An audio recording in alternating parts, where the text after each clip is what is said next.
This is a special announcement edition of the Seahawkers podcast. I'm Brandon Schultz of the Military Seahawkers, and joining me, my good buddy, Adam Emmert.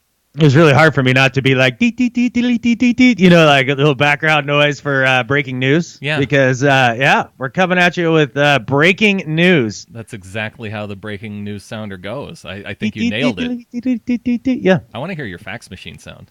No, you don't. No? No, that sounds terrible. It sounds like a dying cat collides with a Teddy Ruxpin. I think it probably sounds a little like that. I think that's why I want to hear it. Oh, no, that's okay. I'm out on that one. Well, you mentioned it. We do have a special announcement. Adam, we are finalist once again for the 2017 this year, the People's Choice Podcast Awards. It's super cool. It feels great to be a finalist, and really, we have you guys to thank for that. Yes. It's really that's the only way that happens is by you guys going in and voting, nominating, that sort of thing. And we appreciate everybody that took the time out of their day to do that. We're very excited to be among the finalists this year because the process is a little different. So if you are a mid-range show, like as far as listenership goes, like we are, we actually have a chance against, say, like one of the bigger, fantasy football podcasts and things like that. So it's really neat. Yeah, there's a few fantasy football podcasts out there, including the biggest fantasy football podcast we found out last year with the Fantasy Footballers and who won last year. But let's run down the list of who we're going to beat this year. Yes. Because the category is sports and recreation. It's titled after the ESPN Fantasy Focused Football podcast that won so many awards. And so we have Cheap Heat, Cincinnati Soccer Talk, Fantasy Baseball Today podcast, Fantasy Football Today podcast, Fish Nerds, Missed Apex podcast, Packers Fan podcast. I'd love to beat those guys. The Fantasy Footballers, and Triangle Tactical. Yeah, I feel like the Miss Apex one. That ought to be a retrospective on my life. Missed Apex. Like that's yeah, exactly. That's what that seems like. I don't know. I'll have to check out that show. That's an interesting title. I think it has something to do with racing. Oh, could be. I see a picture of a race car driver when I go to their website. Okay. Well, then that must be what it is. Yeah, Formula One. It's all about Formula One. Oh, okay. Well, cool. Well, congratulations to all those other people that are about to get beat. I hope they enjoyed their little time here in the sun. So this is going to be fun going forward. So what's the process from here now, Brandon? How long does this take? Like, who does the voting? Like, how are the awards selected? How does this work? Yeah, it sounds like it's changed up from previous years because last year we had to go out and ask everybody to vote every single day. Now there's none of that. Now it's just in the hands of the people doing the work. I guess when you sign up to actually select finalists, they ask you if you want to be part of the voting, and so they randomly select a bunch of people, and those people go and I guess they get to listen to the shows and vote on them that way. Great. So you kind of get like a panelist situation, and yeah, all right. Well, cool. Well, that sounds pretty neat because I think part of it in years past too was they would go back and they'd check if you kind of did all your little P's and Q's as a podcaster with your RSS feed and all that good stuff. So, and I know you've been really on that, so that we should have some good points to be made there, and then obviously we're awesome. So you put all that together, and I think we should be in good shape. That's what I think. So, a huge thanks to everybody for making us finalists, and from here on out, hopefully we find out in the next few weeks or so that who the winners are. I'm not sure when that exact date is, but I know it's coming up. Vote. Well, they like to keep you in the dark on those sort of things. It's always a little iffy. Voting starts on the 13th by the randomly selected 250 listeners and 50 podcasters, plus up to 50 luminaries selected by the podcast committee. Voting will last 30 days. Interesting. All right, so 30 days from now, we should know. Okay, and that's on about like 300 to 400 different people that are doing the voting. Then, like some listeners, some podcasters, and then some people that have some expertise in the podcasting industry. Yeah. Oh, neat. Okay. That's what it sounds All right. That's a slam dunk. Well, as a thanks, Adam, I think we should do something a little bit more than just thanking for people, thanking people for getting us in the finalists. I Yeah. want to talk about something because I put this out on Twitter, and I know Clinton Twitter? Bonner's. All right. On the Twitter? I put something out on the Twitter Okay. because I got to thinking.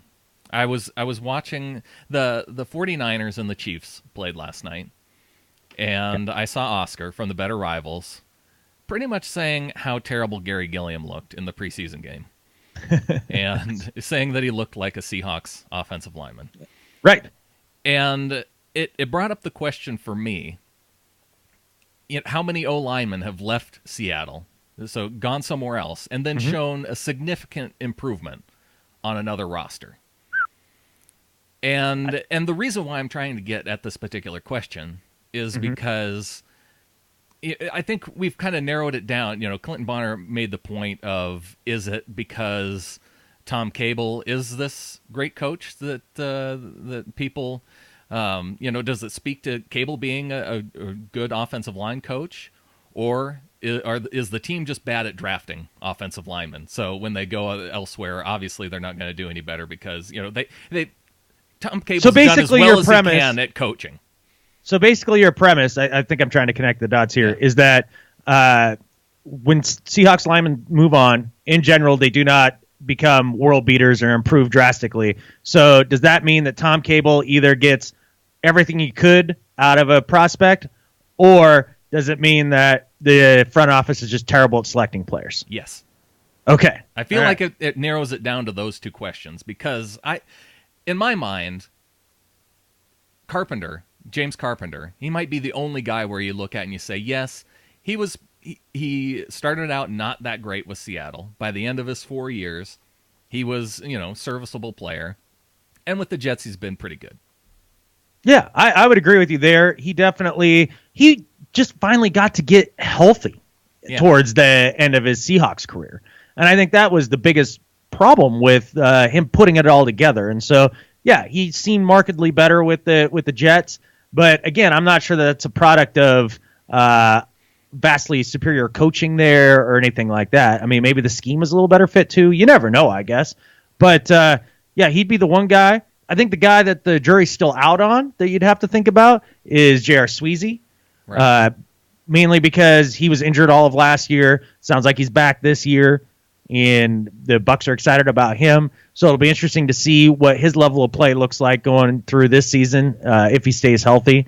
But man, you start going down the list of the other dudes. Like I can't think of a one that stuck on that next roster for longer than a season or two. Yeah, and I'm trying to think of Tom Cable's successes, right? Because you could point to J.R. Sweezy's a great example, a dude who was a defensive lineman, moved over to the offensive lineman, and by the end of his career in Seattle, he got paid like a league average guard, right? Right. And so I see that as a success for Tom Cable, absolutely. Oh, without question. I think you would have to say that Russell Okung was a success. Even though he was a first-round draft pick and he had that kind of pedigree and all that, he took somebody and that was supposed to be good and made sure that they were good. Right. I mean, he coached him up appropriately. And so that was something that speaks to him. I think the Carpenter thing speaks to Tom Cable a bit too, because his last year in Seattle, he did start to play better. That's the reason why he got paid. I think Breno Giacomini is another guy that you can point to as somebody that Tom Cable really had success with. Because, I mean, if you remember, Breno was raw when he first started out at right tackle. And especially in the penalty department, was just doing all sorts of dumb stuff. And by the end of it, he was playing very well and helped us win a chip. And that's why he got paid. Yeah. And he didn't get paid a ton, but he's definitely the guy on the short list of guys that I look at being Tom Cable's successes. And then Justin Britt. I mean, the guy is second rounder. Mm-hmm. Yeah, he didn't work at right tackle. He was okay at right tackle to below okay. He was not good at guard. And then he's nearly a Pro Bowl center, Pro Bowl alternate. So right. I would put him on the list of successes. I mean, I think Tom Cable founded the brick progression. I mean, that's worth something. That is right there. I mean, put him in the Hall of Fame just for that right there. But, yeah, I mean, I think maybe – I mean, what we're hoping is we're going to see two more successes come up here fairly quickly in Efedium and Posick.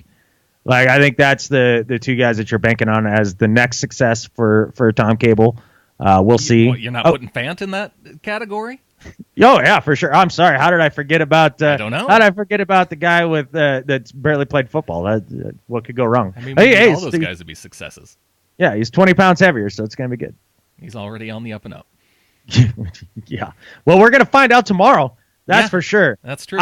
I'm super excited. I think out of all of the things to watch during tomorrow's preseason game, a position group that you can watch throughout the game and really, it's exciting to watch because you don't know any of those dudes who are going to play and who's not going to play comes week 1 of the season. So the guys playing in quarter 4 that, everybody's like, oh no, they have a legitimate shot to start.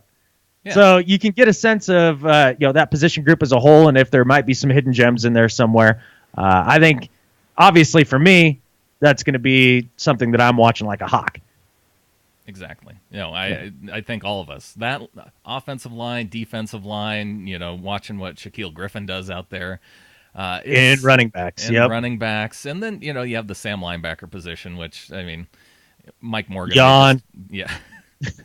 Yawn. Yeah. One guy I know you're excited to see is the J-Man from Colorado. The J-Man. Yeah, doesn't he have 2 J's? Johnson, or what's that dude's name from Colorado? Oh, the corner? Yeah. Or the safety? Yeah. Oh gosh, well, what the heck was his name? Holy smokes. We're experts at this. Yeah. That dude. Oh well. Yeah, that dude. Yeah, it'll be interesting to see him too. The second you see his name, you'd be like, "Oh, right, that guy."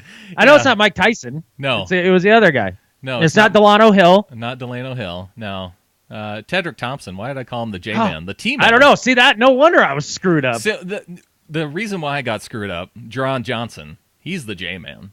He's the J-Man. I didn't know that. Tedrick Thompson. Yeah, the Terminator. T2. T2. Okay. Yeah. No, I like Tedrick Thompson. I like his game. He's a ball hawk. I think it'll be interesting to see how he fits in there too at safety. You haven't heard much about him, so that's one thing. But not a lot of out of all the guys that have been hyped in the preseason, he has not been one of those hyped guys. No, Bradley McDougald. That's somebody I'm interested to watch. Yeah. Yeah, I think that could be pretty cool. And you hear a lot of talk about Cassius Marsh coming up here this offseason. I mean, Cliff Averill was just gushing about him the other day. About he's having the Christine Michael awakening. Yeah. So, yeah. I'll look forward to watch that. out. Yeah. Watch out. Well, Ross Bell will be really, really happy. Yes. Well, I like Marsh myself, man. I mean, he was that dude out of that draft class. I was like, I think he was 2012 or 2014. 2013. I can't. Who now? Oh, Marsh. Yeah, 20. Yeah, I'm glad you were paying attention. Like, I thought out there you were somewhere completely different, dude. It was 2013 or 2014. You nailed it. Yeah. Okay. It wasn't the 2012 one. No, I think it was 2014 with the Luke Wilson draft. Okay. Maybe not, because he's not. It was the same year KPL got drafted. I'm going to say 2013. It would have been the 2014 draft. It looks as because it looks like. 2015 was the first year that he has stats. Yeah, recorded. You're right. 2014 draft. Yeah. Okay. Luke Wilson was 2013. Right. Yeah, which was a terrible draft for everybody. Terrible draft for everybody. So the reason why I was getting distracted is I'm going back to this question about the offensive line. Okay. Because based on what you're telling me with Cable, that this is a front office issue and a talent scouting issue. Because I heard John Schneider get on the air the other day and again talk about how there isn't an offensive lineman tree to go and pick dudes off of. And the fact that they can't protect Russell Wilson is just because there's no guys out there to do it. Right. Yeah. I mean, there's no good offensive lines in football. And then you have him on the other hand say, "Well, I got people come up to me all the time." I just listened to that interview today. It's funny you brought that up. Yeah. And, people come up to him all the time, and be like, "Well, look at the Cowboys. They got 3 first-round draft picks on the offensive line, and look how good they are. They can protect and rah rah." And he's like, "Well, yeah, that's how you get good guys. But do you want to suck for the 2-3 years before that? Which, fine, that's a valid point. But now you just admitted there are good guys out there. There are good guys out there to draft. You just have to be in that position to draft them. Right. So it's not that they don't exist. It's that they are unavailable to you. They're unavailable at that point in draft, unless you're willing to make a trade. And that's it. That's the part that to me seems a little odd. I mean, he's been willing to make big time trades before, whether that's the Percy Harvin deal, the Jimmy Graham deal, and yet somehow it hasn't been accomplished. Like, I really felt like this year they had ammo to trade up in the draft, and I felt like that they probably would, and they didn't, clearly. In fact, they just kept trading down. Yeah. So it's tough to know. I think that, though, to put it all on John Schneider isn't exactly fair, because it's been made pretty well known that Tom Cable has a lot of input into the drafting process of these guys. He has qualities that he's looking for, right? Sure. So Breno was a guy that he really didn't have any input on getting. Okun was a guy he really didn't have any input on getting. So can you... Maybe he needs to be out of the actual acquisition part of it. Maybe that's why we saw Posick have him involved so little. Oh, have it in the process leading up to the draft? Yeah, because he didn't visit him. He didn't. Yeah. No, that could be it. Maybe they're wising up to that a little bit. Well, maybe they've diagnosed the problem, and that's. Well, if they haven't, we just did. So hopefully somebody just taking go ahead and forward this to John Schneider, and all of our problems will be fixed. Yeah.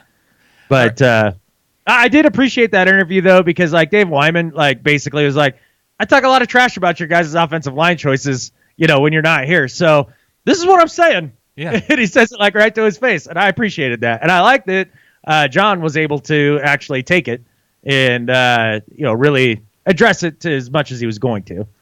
Yeah, the good news is that John Schneider knows that we all have concerns about the offensive line, because he gets it after church, he gets it walking around town. So Seahawks fans are doing a good job of letting him know that we do care about the offensive line. Yeah, that this is unacceptable. Right. Yeah, they need to do better. But so all interesting stuff. I'm sure we'll have a lot more to talk about that coming up after the preseason game tomorrow. I just looked up the time. I didn't realize what time. I figured it was in the middle of the day. Nope, it's like 7 o'clock or something like that, Mountain Time. Yeah, I gotta wait all freaking day tomorrow. Yeah, like I thought I was gonna wake up, have some coffee, have some breakfast, go for a run, come back, and then watch the Hawks. I know. Nope. No luck. It's going to be an all-day event. Yeah. So with that, knowing that now, Brandon, we had talked about possibly recording after the game. Yeah, it's not happening. Yeah, it's not happening. So, oh well. All right. Well, Adam, once again, want to thank everybody for getting us into the finals. Because if you're not in the finals, you can't win. And now that we're there, it's almost a lock. Absolutely. Almost a lock, and I'd really like to win, because a wise man once told me it is better to win than it is to lose. And with that, there's only one thing left to say. Go Hawks. Go Hawks.